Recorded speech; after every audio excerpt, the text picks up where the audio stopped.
apa saja hal-hal yang menjadikan rizki kita itu tercegah. Dalam sebuah hadis, ini saya kutip dari kitab Ta'lim yang dikarang oleh Ibrahim Az-Zarnuji, bahwa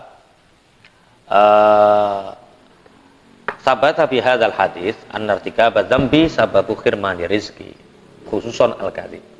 Jadi sesungguhnya seringnya melakukan dosa itu menjadi sebab tercegahnya rizki. Tapi yang paling khusus dosa yang membuat rizki itu mampet adalah perbuatan dosa bohong. Jadi al-kadzib, pembohong itu akan tercegah dari dosa. Kok tercegah dari dosa? Tercegah dari apa? Rizki. Di samping itu juga al-kadzib yurisul faqra. Bohong itu juga mewariskan kefakiran. Semakin orang sering berbohong, maka dia akan semakin fakir. Semakin dia semakin sering berdusta, maka rezekinya akan semakin terputus. Artinya seorang pengusaha pantang sekali untuk berbohong. Seorang pengusaha pantang sekali untuk berdusta. Jujur. Harus bersikap jujur. Kemudian waqad warada fihi haditsun khas wa kadza naumus subhah yamna'ur rizqa. Begitu juga ada hadis yang sangat khusus sekali. Apa itu? Tentang hadis-hadis yang menerangkan tentang subuh, tidur di waktu subuh. Keterangannya yaitu tidur di waktu subuh itu mencegah rizki. Ini jadi tolong hindari tidur setelah subuh. Ini nanti karena ini saking banyaknya, tak baca artikelnya saja, tak baca makhotnya saja. Nanti tanya jawab season pertama tidak digabung dengan season kedua, setelah itu baru gabungan. Yang selanjutnya, jadi yang pertama adalah bohong yang mencegah rizki, yang kedua adalah tidur setelah subuh. Wa kathratun naumi turithul faqra. Di samping tidur setelah subuh, banyak atau sering tidur itu juga menyebabkan fakir. Jadi jangan terlalu sering tidur.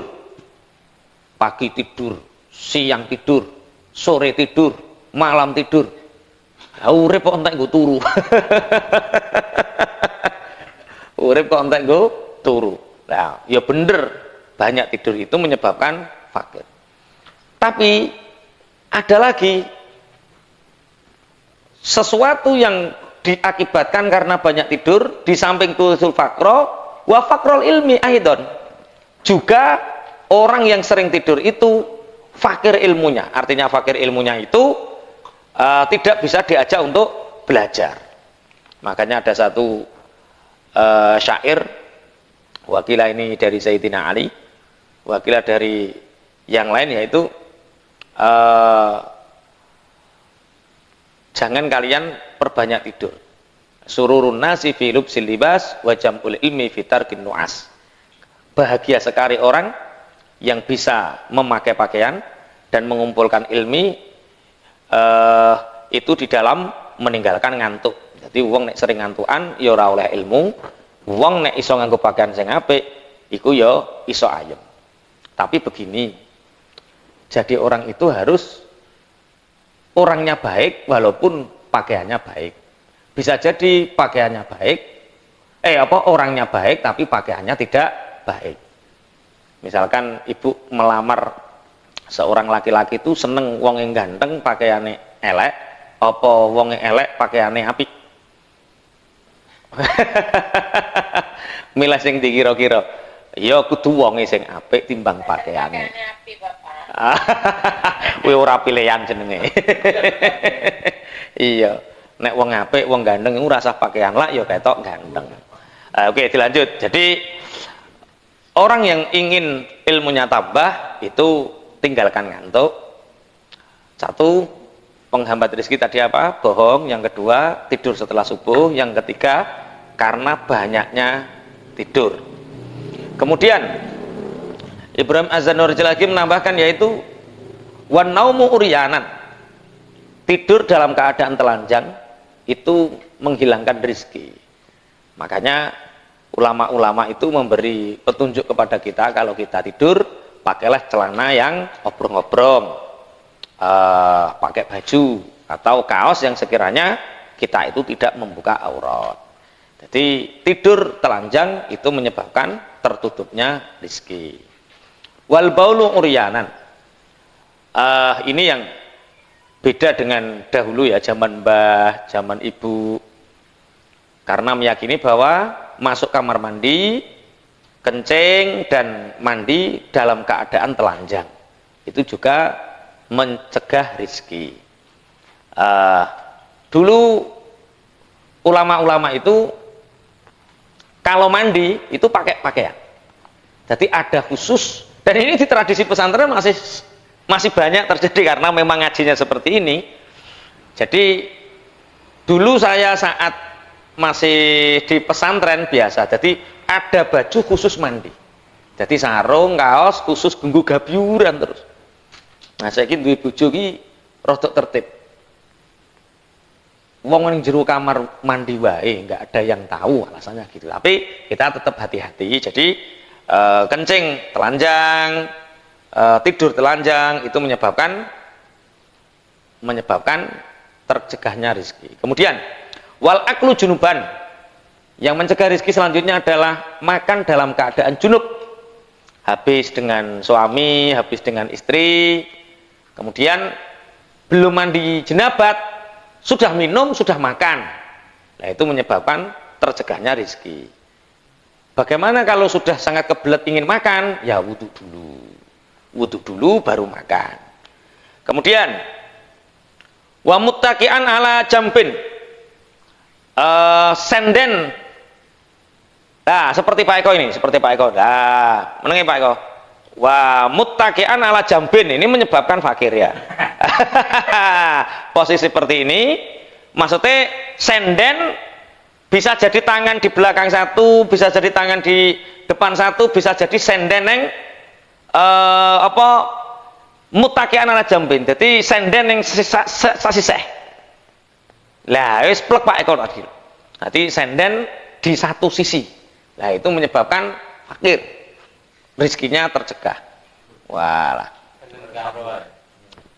Kemudian watahawanu bisikotil maidah. Yang mencegah rizki lagi adalah meremehkan jatuhnya makanan. Jadi kalau makan itu sekiranya habis dan bersih resik sampai ke tulang-tulangnya. Maksudnya sampai butir yang terakhir. Meremehkan butiran-butiran nasi yang tercecer itu menyebabkan tercegahnya apa? Rizki. Jadi kalau makan, hargailah petani yang menanam satu butir menjadi ribuan butir. Hargailah petani yang traktor, yang banyoni dan lain sebagainya. Ha? Yang macul. Watahawun bisikotil maidah. Ini menyebabkan, dicatat ya, nanti biar enggak anu. Kemudian waharku qasril basori, membakar kulit bawang putih. Ah, ini yang ibu-ibu rumah tangga, kalau bawang putih tolong jangan dibakar. Tapi diapakan? Kalau ada sampah yang sekiranya ditanam, dipendem. Karena membakar kulit bawang putih itu menyebabkan fakir, tercegahnya rizki semakin sempit. Wakan sulbaiti bil mandil, dan membersihkan rumah dengan mandil. Mandil itu sapu tangan. Jadi misalnya gini, ada kotoran di rumah, yang digunakan membersihkan sapu tangan, lap. Ya mestinya disapu, dipel gitu. Jadi jangan menggunakan lap yang kita pakai untuk ngelap kotoran. Paham ya maksudnya ya? Tisu bukan ora tinggu keseharian. Ini mandil itu sesuatu yang kita gunakan keseharian, yo kanggo ngresik awak, yo kanggo ngresik omah. Lah itu kan jorok toh. Jorok sekali. Kemudian wakan sulbaiti bil laili, menyapu rumah di malam hari. Ini menyebabkan karakter fakir, karakter miskin. Jadi tercegahnya rezeki karena apa? Sering nyapu di malam hari. Makanya ibu-ibu tolong kalau nyapu sebelum waktu masuk asar rumah disterilkan, yang bersih. Semua dibersihkan sampai jangan sampai kita nyapu di malam hari. Kemudian watarkul kumamati fil baiti, meninggalkan omahe sangsang melanding ning omah. Apa sangsang melanding bahasa Indonesia nih? Sangsang melanding iku lho sing ning pojok-pojokan rumah sawang. Kalau monggo itu apa bahasa Indonesia nih? Sarang laba-laba. Ya, sarang laba-laba. Meninggalkan sarang laba-laba di dalam rumah itu mencegah turunnya rizki. Malaikat rahmat itu nggak masuk, nggak seneng kalau rumah itu ada rumah laba-labanya. Berarti memang karakter orang kaya, orang-orang yang didesain oleh Allah untuk kaya itu memang desainnya seperti itu. Rumah saja nggak boleh ada kalau monggo. Sebelum maghrib rumah harus bersih. Itu berarti orang yang betul-betul berkarakter kaya. Saya punya kesadaran saya didesain oleh Allah untuk kaya itu, kena kipas angin masuk angin, tapi nek AC asli kok gak. Oh, itu berarti saya didesain untuk enggak, ini guyon ya. Jadi kalau yang kitab saya baca serius, yang saya tadi guyon. Oke, jadi meninggalkan sarang laba-laba di dalam rumah itu mencegah turunnya rezeki. Kemudian wal masyu quddamal masyayikh, berjalan di depan orang yang lebih tua dari kita atau guru.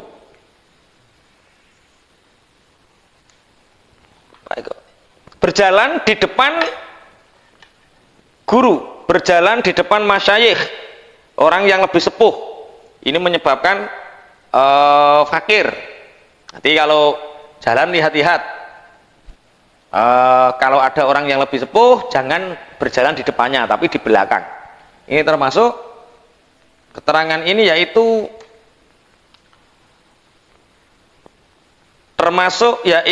istri yang berjalan di depan suaminya. Jadi kalau ada seorang istri berjalan di depan suaminya, itu menyebabkan rizkinya tercegah. Jadi Mas Dimas, Pak Eko, kalau istrinya berjalan di depannya langsung cekel pundak, langsung geret ngguring ini lho. Sing dareh nyebabno rezekiku ngono. Wong wedok kok cenanalan mlaku ning ngarepe sing lanang. Nah, itu menyebabkan rezekinya dicegah. Kemudian wanita ul abawaini bismihima, memanggil nama ibu bapak dengan nama aslinya. Jadi nek manggil uga ayah, nek manggil uga papa, nek manggil uga ibu, tapi dipanggilkan nama aslinya. Sana ikut papa Kofik, sana ikut papa Kofik. Lah itu menyebabkan fakir ya, tercegahnya rizki. Ya papa ngono tok, gak usah ditambahi papa Kofik. Mama ngono tok, gak usah tambahi mama Nimas. Yo mama ngono tok ae. Memanggil dengan menyebutkan nama asli kedua bapak ibunya, itu menyebabkan fakir.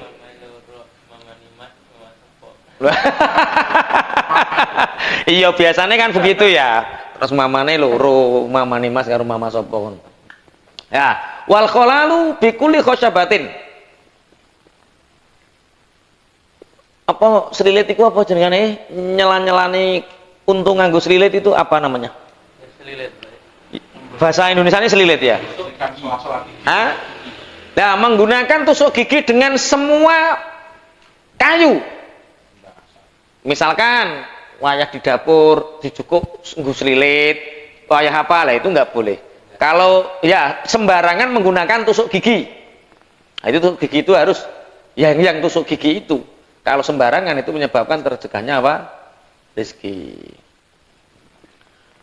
Wa ghuslul yadi bittini wat turab, membasuh tangan dengan debu dan linet. Jadi biasanya membasuh itu ya membersihkan tangan itu harus dengan sabun, harus dengan sesuatu yang sekiranya lebih bersih. Tidak menggunakan yang berbau turab dan tin, yaitu linet karo lebu. Lah iki sing anu. Wal julusu 'alal atabati, duduk di atas atabah. Kalau atabah itu artinya yaitu apa? Yo, centelane lawang lho apa? Bahasa Indonesia apa? Lah ngono lho. Beranda ya. Duduk di beranda pintu. Jadi pas duduk ning tengah-tengah lawang. Ya, duduk pas di tengah-tengah pintu. Itu menyebabkan rizkinya tercegah. Kemudian wal ittika wala ahadi zaujayil bab. Ini juga senden di salah satu daun pintu. Jadi nek dik meng duduk pas ning tengah-tengah lawang, tengah pintu, nek saiki jadi ini pintu, sini pintu, kita di tengah seperti ini ya. Menghadap ke salah satunya. Kemudian sing nyegah rezekiku sak mene kae cah. Masya Allah. Wat tawaddu'u fil mabrozi. Apa artinya mabrozi di situ Mas Dimas? Hah? Bukan, sebelumnya. Wudu di tempat orang buang hajat. Jadi wudunya di tempat kakus, di kamar mandi. Jadi makanya kan hukumnya makruh kan seperti itu, karena bisa mencegah rizki. Jadi kalau wudu ya di luar, kalau membersihkan di kamar mandi. Jadi wudu bebersih di mabros, kamar mandi. Wa khiyatatu thawbi ala badanihi, menjahit pakaian di badan yang masih dipakai. Ora dicoplok langsung didondomi. Wah, iki kacau. Ini menyebabkan fakir. Wa tafiful wajhi bithaub, ngelapi wajah dengan pakaian yang digunakan. Ngono. Ngene, iku menyebabkan fakir. Sapu tangan yo duwe, tisu yo duwe. Wa tarku baitil ankabut fil baiti padha iki. Meninggalkan rumah sang-sang melanding di dalam rumah. Wa tahawunu bis salat, meremehkan salat. Jadi zuhur jam 2 baru zuhur, asar jam 5 baru asar, maghrib jam 6 lebih 10 baru maghrib. Akhirnya diuji sama Allah dengan segala permasalahan. Masalahnya selesai, tapi detik-detik akhir. Pertolongannya datang, tapi detik-detik akhir. Karena memang dia ketika dipanggil Allah sholat, dia datangnya di detik-detik akhir. Lah ya ngono. Nek wayah kena masalah ruwet, lagi iling, ternyata dia sholatnya di detik-detik akhir. Digabung enggak? Apa? Digabung piye? Kan akhir zuhur. Terus ngasar awal, melalui politikmu iku. Wa isra'ul khuruji minal masjid ba'da sholatil fajri. Cepat keluar dari masjid setelah sholat subuh. Artinya dia tidak berzikir dulu. Jadi zikir setelah sholat subuh itu membuat orang rezekinya melimpah. Tapi meninggalkan zikir setelah sholat subuh itu menyebabkan tercegahnya rizki. Wal ibtikaru fi dhihabi ila suq, isu-isuan berangkat menuju pasar. Lah yo ya Allah, salatu khairum minan naum, salat dhewe pelancing ning pasar. Kadang ora salat, ya nek ora salat iki ora usah dibahas. Ini bahas yang salat. Jadi semakin pagi berangkat ke pasar itu semakin menghambat rezeki. Bagaimana kalau pedagang? Ya diniatilah. Pedagang ini lumrahnya duha jam 6, ya buka jam 6 lah. Kecuali, lah ini ya, permasalahan bakul sayur. Bakul blonjo itu jam 2 malam sudah berangkat. Karena adanya pasar ya jam segitu. Tapi kesehatannya terganggu, finansialnya terganggu, mungkin keberkahannya di dalamnya itu yang menyebabkan Jadi itu kalau pedagang ya. Kalau tidak pedagang, kalau kita ingin ke pasar ya semakin siang semakin baik. Misalkan pasar adanya jam 6 ya, nunggu duha dulu, kemudian kita berdoa la ilaha illallah wahdahu la syarikalah, lahul mulku wa lahul hamdu yuhyi wa yumiitu wa ala kulli syai'in qadir 3 kali baru masuk pasar. Insya Allah setan-setan pasar itu podo setruk kabeh. Maksudnya setan yang ngomong ganggu kita itu do setruk dewi-dewi. Dilanjut. Kemudian wal ibta'u firruju'i minhu, dan enggan untuk keluar dari pasar. Wes kadung mlebu pasar neng KDS, wes mlebu pasar neng mall misalkan, keluar kok enggan. Nah itu menyebabkan wes rezekine kalong tenan akeh tenan niku. Ya semakin di dalam pasar ya semakin banyak yang terbeli. Tapi mboten ini karakter ya. Ini yang kita bahas adalah karakter orang-orang yang rizkinya tercegah. Wa syira'u kasiratil khubsi minal fuqara as-su'ali, menjadi penadah orang-orang pengemis yang menjual roti kering atau corok ini beras elek-elekan. Jadi menjadi penadah para pengemis itu menyebabkan hidup kita akan fakir. Pengemis dikasih karak dijual ke kita, pengemis dikasih beras dijual ke kita, ini menyebabkan kita menjadi orang yang fakir. Wa du'a usyari 'alal waladi, mendoakan keburukan terhadap anak. Ini Masya Allah banyak cerita tentang bagaimana anak yang merasa baik punya masalah dengan ibunya dan ibunya itu mendoakan buruk. Yang punya efeknya 2. 1 ibunya sendiri fakir, 2 anak yang sebenarnya baik punya dampak dari ibu yang tidak baik menjadikan fakir. Makanya ibu tolong kalau ngomong sama anak jangan doa-doa yang buruk. Anak sampean kok senenganin jajan, nek ning bakul diceluk, orang nggawa dhuwit, ya aja dilokke sing gak genah. Kok pinter nak, gak nggawa dhuwit kok iso tuku nak, wis bakat dadi menteri ekonomi nak. Ora kok bocah nakal sak piturute enggak. Jadi doanya orang tua yang buruk kepada anak itu bisa mengakibatkan rizki ibunya tersendat, rizki anaknya juga tertutup.